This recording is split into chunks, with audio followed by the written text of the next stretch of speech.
I'm not a real Puss in Boots fan. Like, he was cool, but I didn't watch anything else with him. This was decent.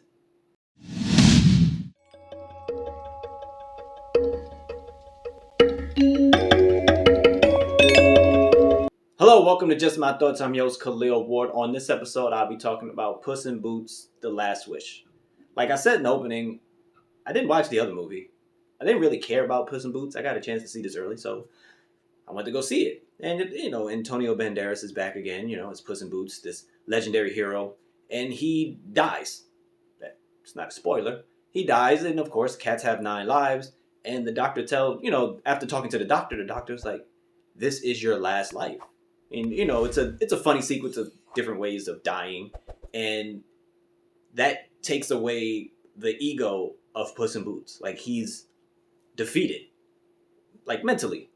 So he used to face danger because, he had all those lives and he didn't really care. And then this bounty hunter is after him and Puss in Boots loses and literally runs away. And he goes to this home with this weird lady who has a bunch of cats. And he becomes a regular cat. At first, he tries to do stuff differently because, he's Puss in Boots. And it's funny. But then, after a while, it just beats him down and he loses who he is. He runs into this dog who's trying to pretend to be a cat. And then we meet Goldilocks. Goldilocks and the 3 bears. And they wanted to hire Puss in Boots so they can steal this map to find the last wishing star. And Puss, he wants to wish. He wants to wish for his lives back so he can be that legendary hero. And we go on an adventure. He meets another cat that I didn't know who it was. Apparently, she was in the other movie. And she was cool. And him, the other cat, and the dog go on this adventure to find this star. And it was enjoyable. I enjoyed Goldilocks and 3 bears, Mama Bear and Papa Bear. And, she always just said, it's just right, just like in the story. There was another character, Jack Horner. I don't know the story of Jack Horner. Little Jack Horner stuck his thumb in some pie. I don't know that story. Didn't know the character. When he popped up, I was like, who is this guy?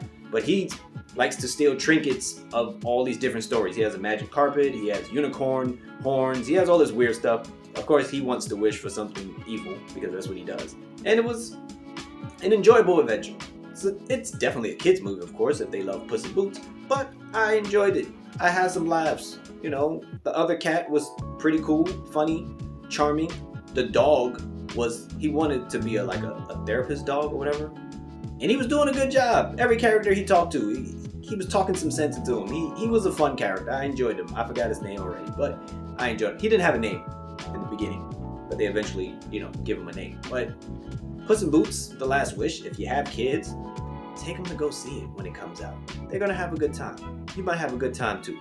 Again, if you know who Jack Horner is, good for you. I don't know who he is, so it didn't really resonate with me. But they did mention other stuff from the Shrek universe, and we did see Pinocchio and the Gingerbread Man. It was funny.